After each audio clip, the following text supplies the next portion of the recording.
And Tommy Walsh, who's a campaigner for the rights of older people. Good morning to you both. Hi guys. Morning. That looked as if it felt horrible. It was quite claustrophobic, Yeah. but it was necessary, and I'm really privileged to have done this. It's an actor's dream to go undercover and have all those prosthetics, but yeah, the experience, as I was talking to Tommy about before, was just, shocking. I mean, we saw the clips and you need to say the right things about what's happening, but were you genuinely surprised? I was close to tears. After about an hour, I just felt so lonely, so ignored.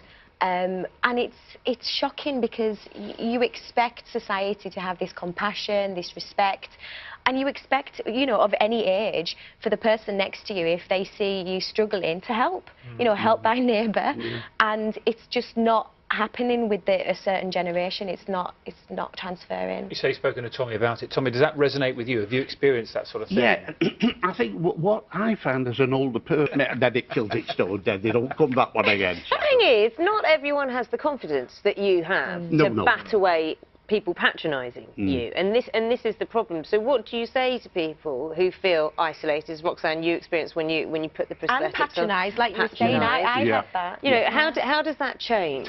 Well, I know what we're talking about this morning, but one of the biggest problems, if we're talking about problems for being elderly, is this loneliness business. I know we discriminate against certain things, like I've just described, talking down to you. Don't think that's the problem. And Roxanne, the research actually says that there's ageism felt at the other end of the scale as well. Did you ever experience that as a young person, before you put the prosthetics on, if you like? Yeah, I mean, I'm often told, without all this makeup on, that I look a lot younger than 33. And I have experienced, you know, getting on first class and having a few looks off people like, should you be here? Especially if I'm in my comfies, in my tracksuit. Or I once was spoken down to in a shop and somebody said, you know, come here, young child. And I got called young child and I was 29.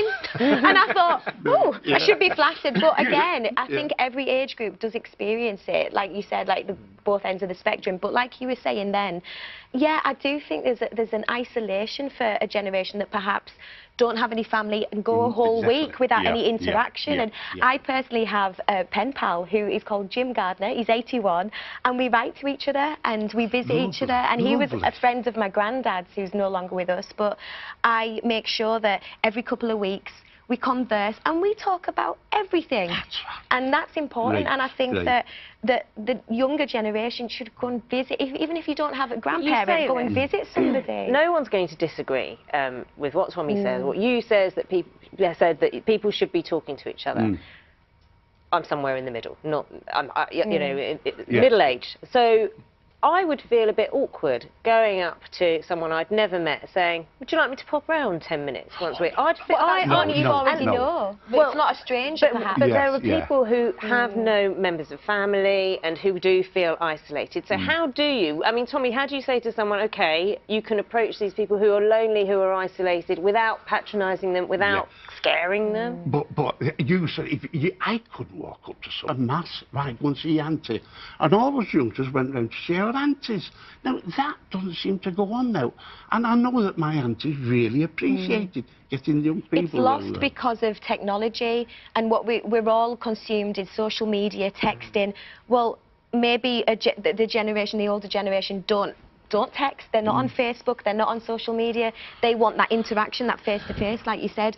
Go around and visit. And it's not a case of find a person over the age of 70 and go and befriend them. It's do you have a neighbour that perhaps lives on their own? Do you need any shopping done? You know, especially if the weather's bad. Do you want me to pick something up? Invite them round for Sunday lunch. That's right. You know, visits.